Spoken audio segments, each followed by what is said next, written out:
Oi, amigo, oi, amiga da Unileão. Nós estamos aqui mais uma vez para darmos sequência às nossas videoaulas de Direito Processual Civil. Na videoaula anterior, de uma semana atrás, nós tratamos, ou melhor dizendo, nós iniciamos a tratar do recurso de apelação. Nós dissemos o que é apelação, demos noções gerais do que é apelação, onde surge, de todos os recursos do sistema de direito processual. É o mais antigo na perspectiva da história, e dissemos a que veio, que tipo de decisão ele visa impugnar. Essencialmente, a apelação ela serve, só recapitulando o que nós já havíamos dito, essencialmente a apelação ela serve para impugnar decisões que resolvam a demanda ou a fase específica do processo. Em uma palavra, a apelação é o recurso por excelência para impugnar a sentença. Sobre sentença, nós já tivemos aulas específicas, especialmente no início do nosso semestre, antes de paralisar as aulas presenciais. Então, aquelas aulas iniciais nos remetemos ao que foi dito sobre a sentença, material, isso foi cobrado em prova. Então, nós já sabemos o que é a sentença. Para agora é dizer, a apelação se impugna por intermédio da sentença. Mas também é uma inovação do Código de Processo Civil de 2015, aquelas decisões interlocutórias que não sejam passíveis do recurso de agravo de instrumento também podem ser recorridas por intermédio da apelação. Só que a apelação só pode ser interposta após a sentença. Portanto, aquelas decisões interlocutórias que são tomadas, obviamente, antes da sentença, de imediato, no instante de sua adoção, de sua tomada, elas não podem ser recorridas. Como elas não precluem o direito de se insurgir contra elas, por ocasião da sentença, quando a parte interessada, que tiver legitimidade, for propor o recurso, então ele vai ter o direito de reclamar, de impugnar, portanto, aquela decisão interlocutória que eventualmente lhe tenha sido desfavorável. Mais detalhes sobre isso foi exatamente sobre o que falamos na videoaula anterior. Então, se você ainda tem alguma dúvida sobre essa questão, vale para esse vídeo voltar para o vídeo anterior, assistir com atenção, pesquisar, enfim, se aprofundar no assunto e aí só então voltar para esse vídeo, porque o vídeo de hoje é dando continuidade ao assunto tratado originalmente. Para agora, nós estamos aqui no quadro em que nós paramos na aula anterior, exatamente que fala na impugnação das decisões interlocutórias, não agraváveis pela parte vencedora. Então, sobre esse assunto aqui nós já falamos. Vamos dar seguimento e agora falar, uma vez dito que é apelação, uma vez dito qual tipo de decisão se pode impugnar por intermédio da apelação, vamos falar um pouquinho sobre a questão do prazo para a impugnação e a maneira, a forma, regularidade formal e prazo desse recurso. Bom, prazo da apelação. Vamos começar de trás para frente. Prazo da apelação. É regra geral no Código de Processo Civil que os recursos são impugnáveis no prazo de 15 dias. O Código de Processo Civil de 2015, ele inova no que diz respeito aos prazos, porque a partir de agora, a partir do Código de Processo Civil de 2015, os prazos são contados em dias úteis. Portanto, o prazo para apelação, como o prazo geral dos recursos, é o prazo de 15 dias úteis. 15 dias úteis significa que não serão computados nesses prazos os dias que não forem expedientes forenses. Daí estão excluídos os finais de semana, sábados e domingos, feriados nacionais e também regionais. com atenção a um detalhe, porque os feriados regionais ou locais, eles obviamente vão incidir só sobre os processos que tramitem naquela localidade. Por exemplo, se num determinado foro, numa determinada comarca, né, durante o prazo de 15 dias úteis para interpor o recurso de apelação, no meio desse prazo, existia um feriado municipal, o dia do município, por exemplo, um feriado que só conta naquele município. Obviamente que naquele foro, aquele dia do feriado não vai ser computado dentro dos 15 dias úteis. Contudo, como se trata de um feriado local, é preciso que a parte, quando fizer o recurso, quando apresentar o recurso, ele alegue e faça prova da maneira com que ele fez a contagem do prazo. Portanto, que ele não computou aquele feriado e provando que aquele dia, naquela localidade, especificamente é feriado. Em geral, se pede que façam referências às leis que prevêem esses feriados, mas em tempos pós-modernos, em tempos de domínio da internet, outras provas, outros meios de prova certamente são possíveis. A prova ideal, contudo, será a apresentação da lei que autoriza, que institui aquele específico feriado. Mas, voltando, o prazo da apelação é o prazo geral dos recursos, que é um prazo de 15 dias. Há recursos cujo prazo não é de 15 dias? Sim, mas o prazo geral dos recursos é de 15 dias. Esse prazo é de 15 dias úteis, portanto, eu excluo feriados e finais de semana. E também é a fórmula geral da contagem dos prazos. Vocês já viram contestação, por exemplo, no Direito Processual Civil 1, e lá vocês viram tanto que esse prazo se conta em 15 dias úteis, em 15 dias úteis, como esses dias ou essa contagem exclui o primeiro dia em que a pessoa recebeu, no caso aqui, a intimação, o advogado recebe a intimação da sentença. O prazo é de 15 dias para apelar. Exclui-se o primeiro dia e inclui-se o último dia. Se contando-se somente os dias úteis. Há determinadas personalidades, que possuirão o prazo em dobro. A Fazenda Pública, o Ministério Público, a Defensoria Pública, partes nos processos físicos. Portanto, essa última regra está excluída para os processos digitais. Partes em litisconsórcio, portanto, onde mais de um sujeito compõe o polo ativo ou passivo. Partes em litisconsórcio que sejam assistidas por diferentes advogados, eles também terão prazo contados em dobro, desde que os autos sejam físicos. Quando os autos são virtuais, não há essa dobra para esse caso específico do litisconsórcio. Qual é a forma de apresentar a apelação? Dentro do prazo de 15 dias, portanto, a partir do primeiro dia até o último dia desse prazo, a parte interessada, a parte que tem a legitimidade, quem é que tem legitimidade? Já falamos, né? Aquela legitimidade geral dos recursos. A parte vencida, o Ministério Público e o terceiro prejudicado. São esses os legitimados para propor os recursos em geral e, obviamente, a apelação em especial. Dentro desse prazo de 15 dias, a parte interessada, por petição escrita, ela deverá apresentar a sua insurgência, comunicar que não concorda com aquela sentença e que, portanto, está dela recorrendo. Como a sentença ela é dividida em partes, é dizer, em capítulos, é preciso que a parte indique de quais partes, de quais capítulos está recorrendo. Obviamente, aqueles capítulos em que ela foi vencedora, que a tese, que a parte pretendeu foi vencedora, nesses capítulos ela não tem legitimidade para recorrer.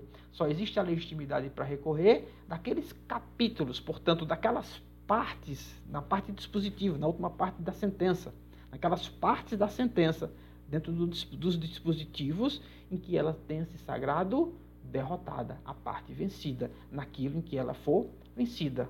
Naqueles capítulos em que a parte for vencida, ela não está obrigada a recorrer de tudo. O recurso, ele tem uma característica da voluntariedade. É perfeitamente possível que a parte se conforme com capítulos da sentença em que ela foi sucumbente, conforme-se com alguns e com outros não. Portanto, que ela recua só de parte daquilo em que ela foi sucumbente. Então, o objeto dessa apelação tem que ser bem estabelecido, no recurso e nas respectivas razões. Exatamente, especificamente, é nas razões da apelação em que a parte vai dizer, as partes ou os capítulos da sentença que ela está inconformada, portanto que ela está recorrendo, e quais são os fundamentos desse recurso. Tanto dentro do prazo de 15 dias, por meio de petição, a parte deve apresentar sua insurgência, o apelo propriamente dito. Recomenda-se que, apresentado no mesmo prazo, na mesma ocasião, mas em petição à parte separada, a parte apresente também as razões do recurso. Nas razões do recurso é onde ela vai dizer os motivos que ela tem para recorrer. Então, ela tanto vai dizer qual é a extensão do recurso, de qual parte da decisão ela está recorrendo, como também quais são os fundamentos deste respectivo recurso.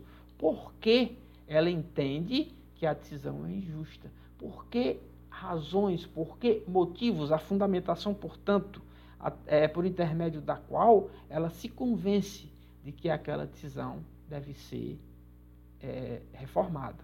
Então, recomenda-se 2 peças apresentadas no mesmo instante.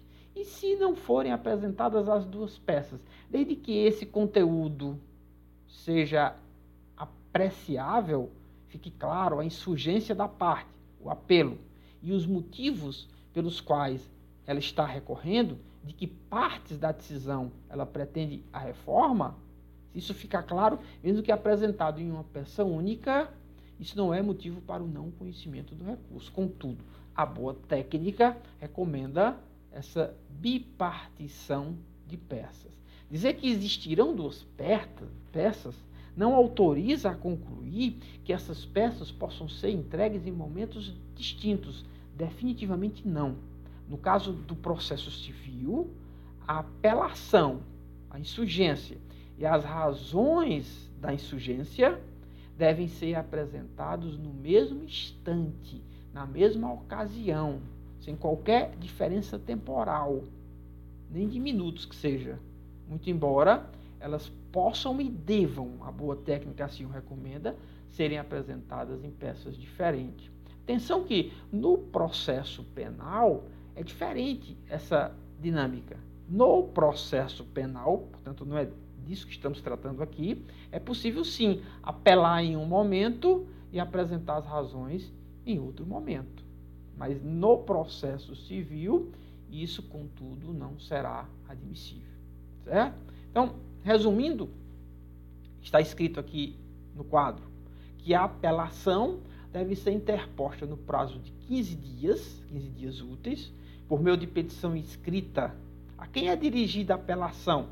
Ao próprio juiz que decidiu. Ao próprio juiz, portanto, que sentenciou. Esse juiz que sentenciou, que é o chamado juízo acó, ele não fará qualquer juízo de admissibilidade. Ele simplesmente receberá a petição, abrirá vistas para outra parte, uma vez apresentada as contrarrazões, ele simplesmente remete os autos para o tribunal, que aí sim fará todo o trâmite, inclusive a respeito do juízo de admissibilidade dessa apelação. Mas ainda assim, a apelação é dirigida ao juízo de primeiro grau. No Código de Processo Civil de 1973, melhor dizendo, O juízo ACOR, o juízo de primeiro grau, de primeira instância, era ele que fazia o primeiro juízo de admissibilidade. O recurso só seguiria se ele, o juiz de primeiro grau, fizesse o juízo de admissibilidade. Dizendo que cabe recurso daquela decisão, que os pressupostos intrínsecos e intrínsecos do recurso estão presentes e, portanto, ele deve apresentar, ele deve dar seguimento. O Código de Processo de 2015 muda essa dinâmica. Então, o juiz de primeiro grau pratica atos meramente materiais. Ele junta a petição nos autos. Ele intima a outra parte para apresentar suas razões. E uma vez apresentadas, ele automaticamente, sem qualquer ponderação, ele remete os autos para a segunda instância, que é chamada de juízo aquém.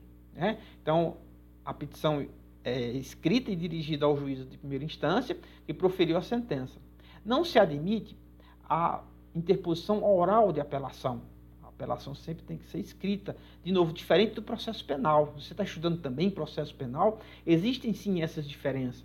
No processo penal, é possível o apelo oral. No processo civil, não é possível o apelo oral.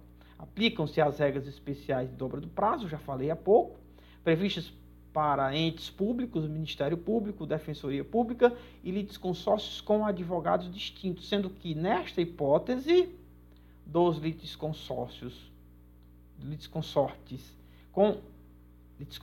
não é consórcio, disse errado, nos litisconsortes com advogados distintos, neste caso específico, essa dobra do prazo só quando o processo for físico. Seguindo, a apelação pode ser interposta por peça única. Contudo, se recomenda seja protocolada em duas peças, contudo, protocoladas ao mesmo instante, como eu disse. Uma contendo o apelo, a insurgência, a outra, as suas razões. Entretanto, é imprescindível que ambas as peças sejam protocoladas no mesmo ato, quero dizer, no mesmo instante. Uma vez protocolada a apelação,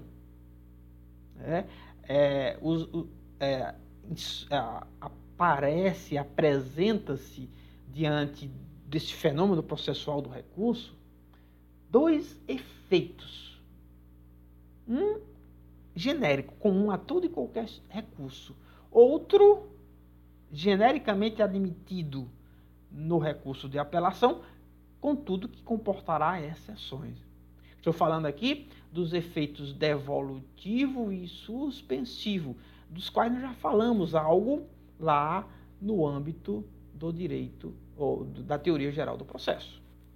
Então, vale também aquilo que nós já dissemos lá na teoria geral do processo. Agora nós vamos nos aprofundar um pouco sobre os efeitos do recurso, especificamente os efeitos devolutivo e o efeito suspensivo.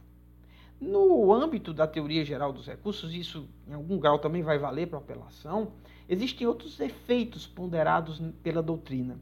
Para nossas conversas aqui, entretanto, nós vamos ficar na análise especificamente do efeito devolutivo e do efeito suspensivo. Primeiro, vamos tratar do efeito devolutivo. O efeito devolutivo é o efeito que permite que um novo tribunal ele revise o conteúdo daquela decisão. Todo e qualquer recurso possui efeito devolutivo. Até aquele recurso que é dirigido à própria autoridade que proferiu a decisão, que é o exemplo dos embargos de declaração, até este recurso, a doutrina reconhece, possui efeito devolutivo.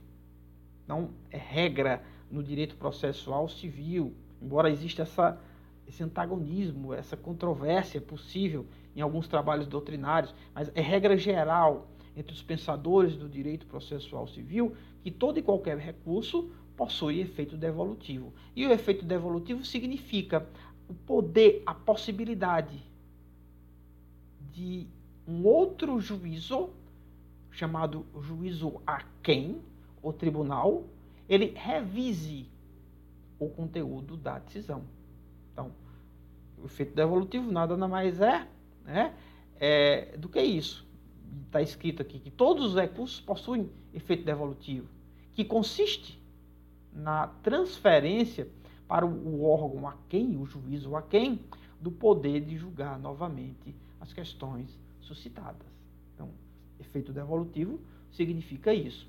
O efeito devolutivo, ele pode ser apreciado em duas perspectivas diferentes. Sobre a perspectiva de sua profundidade e sobre a perspectiva de sua extensão. A extensão é a quantidade de poder que se devolve para o tribunal reapreciar. Que partes da sentença o tribunal pode apreciar? A sentença, nós sabemos, ela contém capítulos. Capítulo 1, condena o réu à indenização. Um exemplo que eu estou criando aqui. A indenização por dano material. Capítulo 2, condena o réu à indenização por dano moral. Capítulo 3, condena o réu a uma indenização por litigância de má-fé. Então, no exemplo que eu estou criando aqui, eu tenho uma sentença que vai...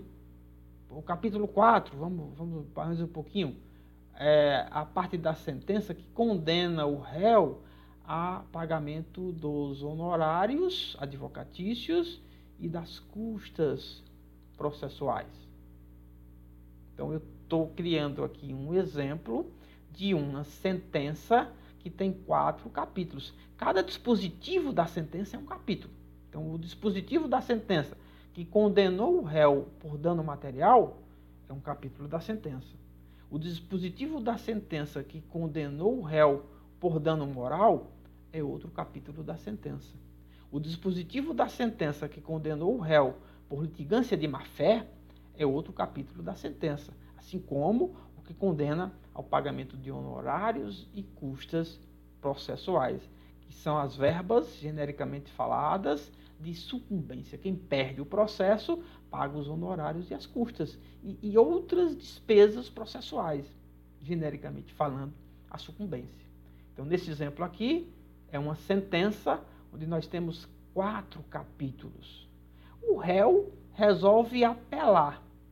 Então, o réu, dentro do prazo de 15 dias, contados da ciência, da intimação dessa decisão, ele resolve apelar. Ele apela de quê? Aí vamos dizer que o réu resolve se insurgir só contra a decisão que o condenou por dano moral, o capítulo 2 da sentença. Ele não recorre da decisão que o condenou por dano material. Ele não recorre da parte da decisão que lhe impõe uma multa por uma litigância de má-fé, algum ilícito que ele tenha cometido no bojo do processo. Certo? Ele recorre só da parte que o condena por dano moral. Ora, quando na apelação ele limita o seu apelo, a sua insurgência, ele está dizendo a extensão que ele está concedendo ao tribunal para rever a decisão que ele proferiu. Logo, o tribunal só vai poder analisar a sentença, revisar a sentença, confirmando-a ou modificando-a na parte do capítulo 2, que o condena a dano moral. Mesmo que o tribunal se convença que naquele caso não era a hipótese de indenização por dano material, mas o tribunal não pode revisar essa parte, porque essa parte da sentença não foi objeto de recurso. Quando o réu apela e no seu apelo ele traz como fundamento, como limite da sua insurgência, apenas o capítulo 2 da sentença, quer dizer que com relação aos outros capítulos, ao capítulo 1 e o capítulo 3 muito especialmente, houve o chamado trânsito em julgado. Quanto a estes capítulos, a decisão transitou em julgado. Por consequência lógica, também transitou em julgado, né, a parte da sucumbência. Tá certo? Portanto, o tribunal não vai poder mais rever essas partes. Pode, contudo, revisar em toda a sua inteireza, em toda a sua possibilidade, em todas as suas perspectivas, o capítulo 2. Então, isso é o que quer dizer a extensão da apelação. Quem diz qual é a extensão da apelação é a própria parte. Que partes da sentença, que partes da decisão impugnada, a parte está recorrendo, está se insurgindo. Aquilo indicará a extensão da apelação, quer dizer, a extensão do efeito devolutivo da apelação, que isso é um limite ao tribunal.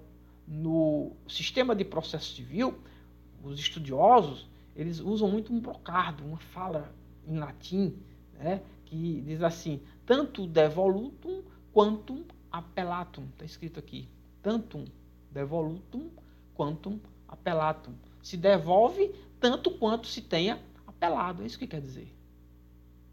Certo? E isso diz respeito à extensão do apelo.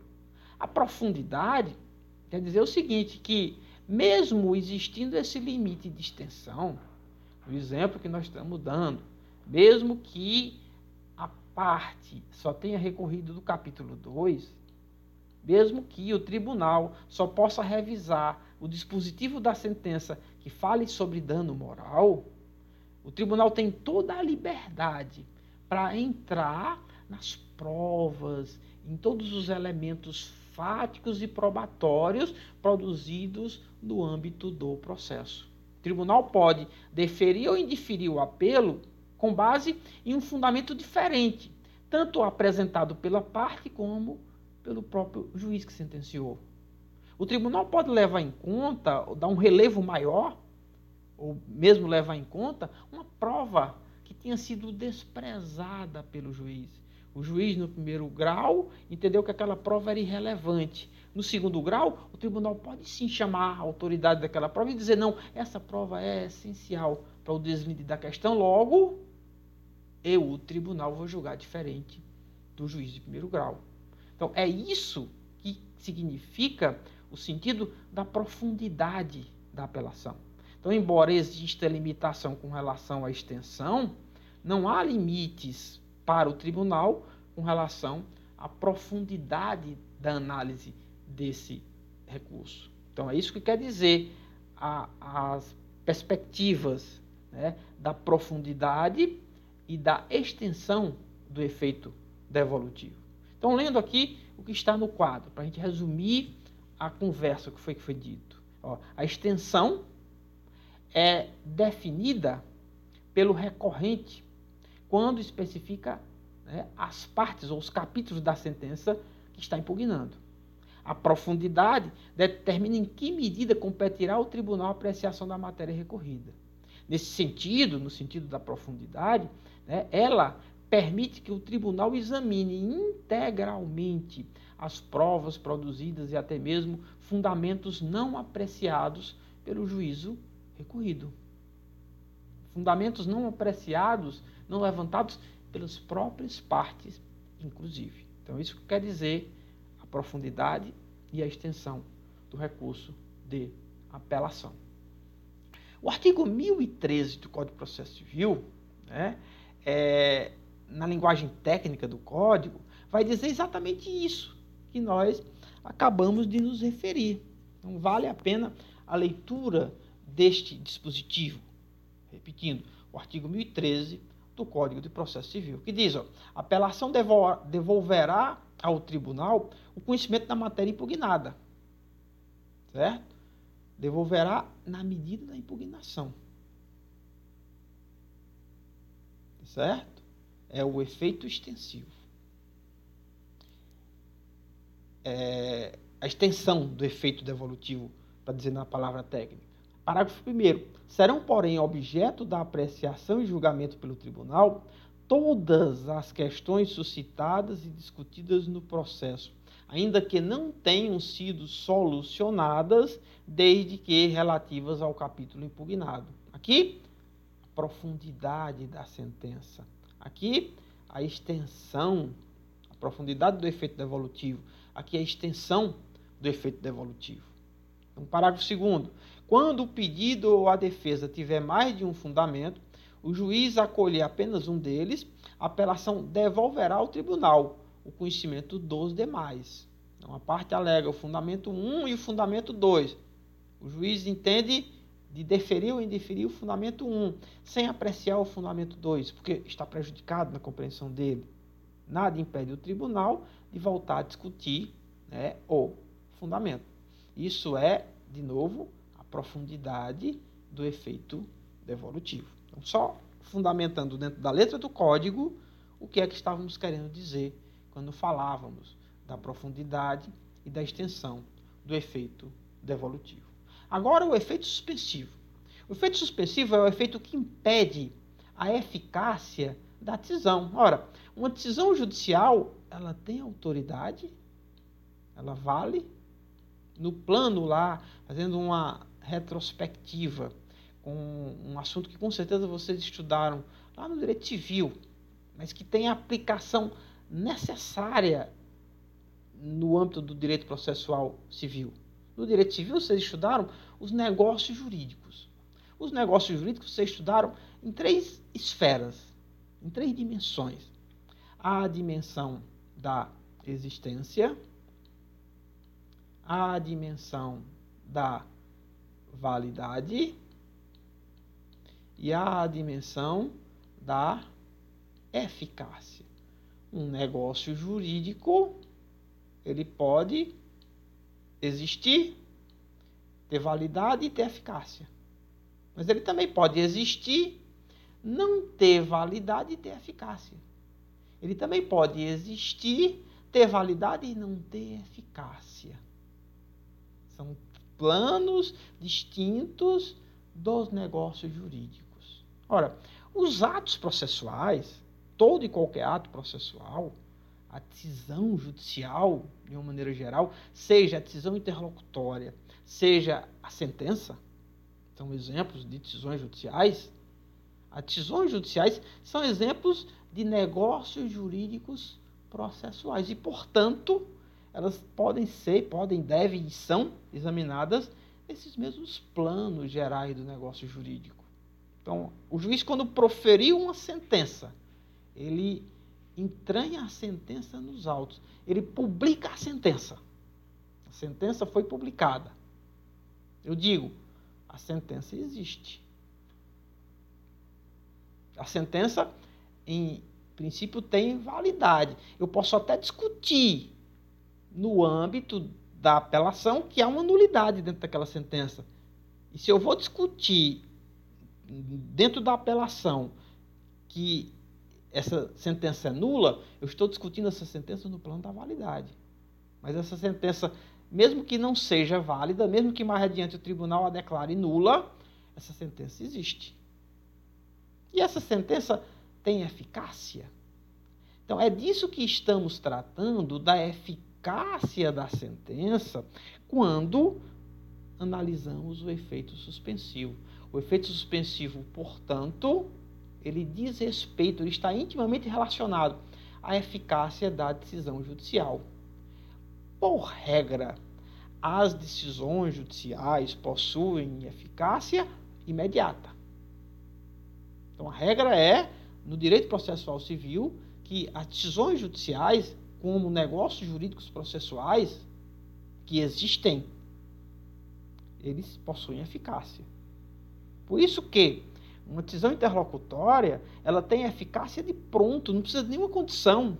No momento em que o juiz publica, cientifica a parte de uma decisão interlocutória, a decisão que concede uma tutela antecipada, por exemplo, aquela decisão tem eficácia imediata, ela está valendo já, enquanto ela não for revogada, enquanto ela não for anulada, revogada pelo próprio juiz, anulada ou mesmo revogada pelo tribunal no recurso. Enquanto isso não acontecer, aquela decisão tem eficácia. E assim é a regra com relação aos negócios jurídicos processuais. Então, a regra é que as decisões judiciais têm eficácia imediata, plena, sem restrição. Contudo, quando essa decisão se tratar de uma sentença, aí especificamente no caso das sentenças, eu vou ter que por regra, porque dispõe assim o Código de Processo Civil. Então, assim é porque a lei diz que é. No caso das sentenças, por regra, a sentença não terá eficácia. A sentença só terá eficácia após o seu trânsito em julgado. Proferida a sentença, ela não tem ainda eficácia. Ela existe, ela tem validade, contudo, ela ainda não tem eficácia. E ela não tem eficácia porque expressamente assim disciplina o Código de Processo Civil, artigo 1012. E quando se trata da eficácia da sentença, se está tratando especificamente do efeito suspensivo dela. Então, o efeito suspensivo é o efeito que retarda a eficácia das sentenças, das decisões judiciais em geral. Porque, excepcionalmente, em grau de recurso, no agravo do instrumento, inclusive, é possível dar efeito suspensivo a uma decisão interlocutória. As decisões interlocutórias têm efeito imediato, têm eficácia imediata? Sim, mas é possível, no âmbito de um agravo do instrumento, o relator emprestar efeito suspensivo a ela. Portanto, nesse caso em que o relator empresta efeito suspensivo excepcionalmente, mas aí não é a regra, é a exceção. Nos casos em que o relator, e precisa de uma decisão expressa dele, nos casos em que o relator expressamente ele dá efeito suspensivo a uma decisão interlocutória, ele também está postergando, limitando a sua eficácia. Mas quando se tratar de sentença, a regra é que, independente de qualquer decisão, a sentença não tem efeito, não tem eficácia. Ela só passará a ter eficácia após o trânsito em julgado. E a interposição de apelação posterga o trânsito em julgado. Uma vez proferida a sentença, se nos próximos 15 dias, essa sentença, porque ela não transitou em julgado ainda, ela tem automaticamente efeito suspensivo, independente de qualquer coisa, qualquer manifestação da parte. Mas, se nos próximos 15 dias úteis a parte não impugnar essa decisão por apelação, então houve o trânsito em julgado. A inércia da parte e não se insurgir no prazo legal contra a decisão faz acontecer a preclusão. É a preclusão temporal. A inércia da parte em um determinado lapso de tempo faz acontecer a preclusão temporal. Que nesse caso da sentença é a preclusão máxima do processo, que é a mesma coisa que dizer o trânsito em julgado. O trânsito em julgado significa a preclusão máxima do processo. Significa um fenômeno em que daquela decisão, porque houve a preclusão máxima, porque houve o trânsito em julgado, portanto, daquela decisão não se comporta mais nenhum tipo de recurso. Então, quando houve o trânsito em julgado, inicia-se a eficácia da decisão. Acaba-se o efeito suspensivo desta decisão. Então, efeito suspensivo significa isso. E efeito suspensivo é a regra no caso da apelação. Então, aí, por isso que está escrito aqui no quadro, que o efeito suspensivo implica na paralisação da executividade da parte dispositiva da sentença, que é a sua eficácia, que ficará aguardando o trânsito em julgado para tal fim. Então, a sentença só terá eficácia, só terá executividade, portanto, a partir do trânsito em julgado, que é suspenso pela apelação. A apelação foi julgada, ocorreu o trânsito em julgado, ainda cabe recurso. Cabe embargo de declaração, cabe recurso extraordinário, recurso ordinário, a depender. Recurso especial, a depender da hipótese. Mais adiante, nós vamos estudar, com mais pormenor, cada um destes recursos. Mas, por regra, como regra geral, a apelação possui efeito suspensivo. Simples assim. Há exceções? Ora, se eu estou falando da regra, naturalmente, existem exceções. E aqui, nos próximos quadros, estão ditas quais são as exceções. Algumas expressas no próprio Código de Processo Civil, artigo 1012. Outras expressas em outras leis extravagantes. Então, não é só no Código de Processo Civil em que eu vou encontrar as hipóteses, as exceções em que a decisão, a sentença, não terá efeito suspensivo. Eu também vou encontrar essas questões em outras normas, outras leis, mas, contudo, é preciso que expressamente a lei assim o determine.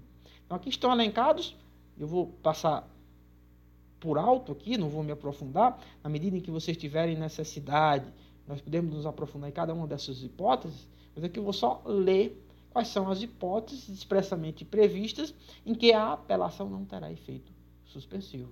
Então, não terá efeito suspensivo, contudo, a apelação, quando? Nos casos de demarcação e divisão de terras, nas ações de demarcação e divisão de terras, nas ações de alimentos, onde condena o pagamento de alimentos, seja na ação de alimentos, seja em uma ação conexa. É possível acumular ações, acumular pedidos. Então, eu posso acumular alimentos, pedido de alimentos com outros pedidos. Então, em qualquer tipo de ação, de investigação de paternidade, por exemplo, onde se acumula com alimentos de divórcio, quando se acumula com alimentos, em qualquer ação em que haja condenação ao pagamento de alimentos, a decisão, a parte da decisão, o capítulo da decisão que condenou alimentos, ela não tem efeito suspensivo. A decisão que extingue sem resolução de mérito ou julga improcedente embargos do devedor na execução. Né? Na execução, aí o caso eu estou falando da execução do título extrajudicial, porque se o título for judicial, não cabe a ação de execução, mas de cumprimento de sentença. Então, na execução do título extrajudicial, o devedor ele vai se insurgir contra a execução por meio de uma ação, chamada embargos do devedor.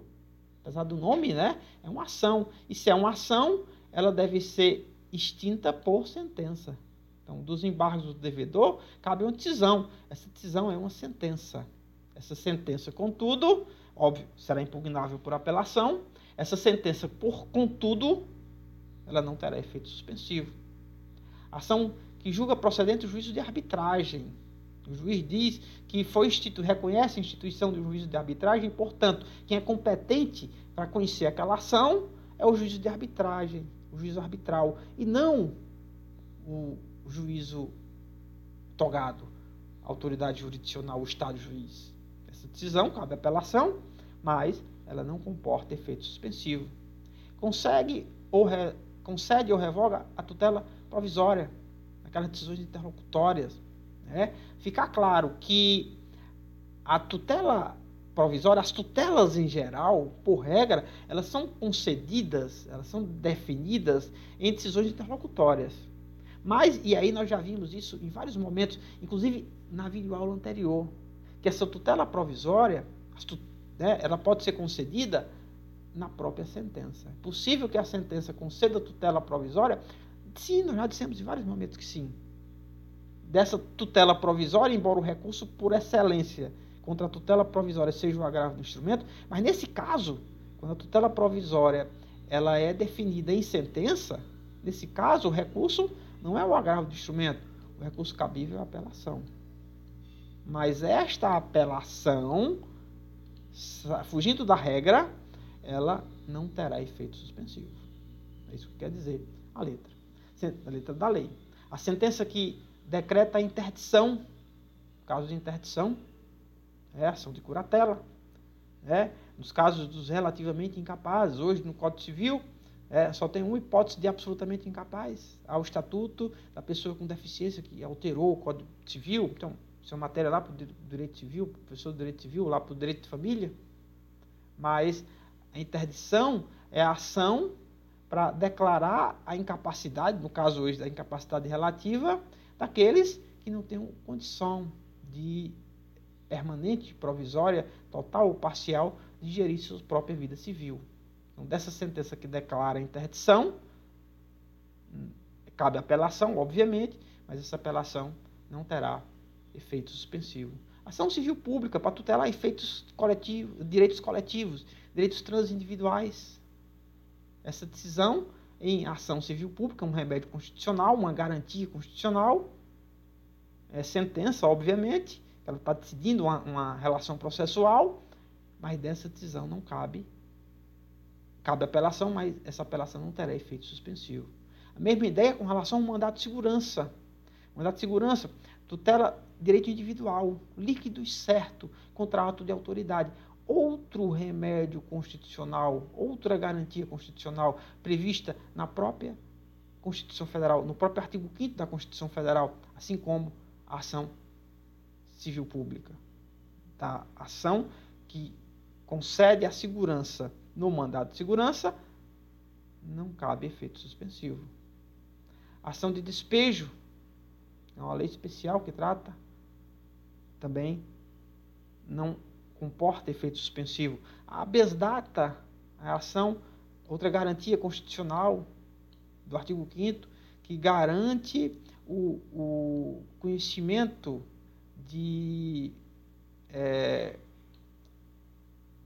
informações individuais que os órgãos públicos possuam em face do cidadão, permite que o cidadão tenha ciência, né, das informações que os órgãos contenham a seu respeito.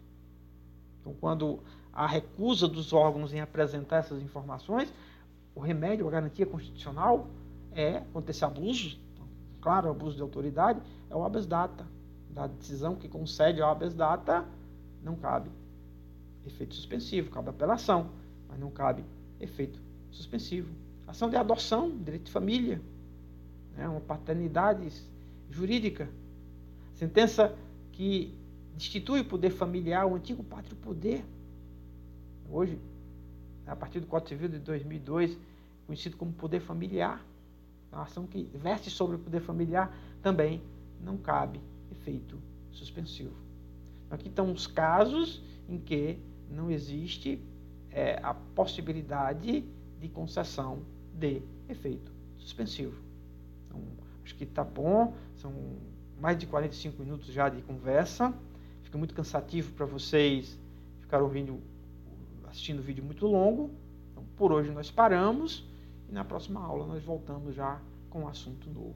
É um bom apanhado que nós fizemos, tem mais coisas para serem tratadas, mas na medida do tempo nós vamos nos aprofundando nelas, mas é um bom apanhado que tínhamos sobre a apelação. Então é importante agora que você estude, faça estudos específicos, dirigidos, procure conhecer obras doutrinárias, e aí na biblioteca virtual da Unileão há vários livros de processo civil, uma recomendação minha, Humberto Teodoro Júnior, mas existem outros autores, nada os impede de conhecer também esses outros autores. Então fiquem totalmente à vontade para conhecer essas obras, para se aprofundar, e é a partir da leitura que vocês vão poder sedimentar este conhecimento. Então, por enquanto é isso. Recebam um abraço, né, e aguardo retorno, né, no horário regular das nossas aulas em outros momentos. Que este vídeo os receba com saúde, com prosperidade, né, e felizes todos.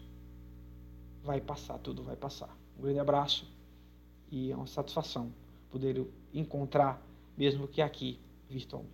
Até mais.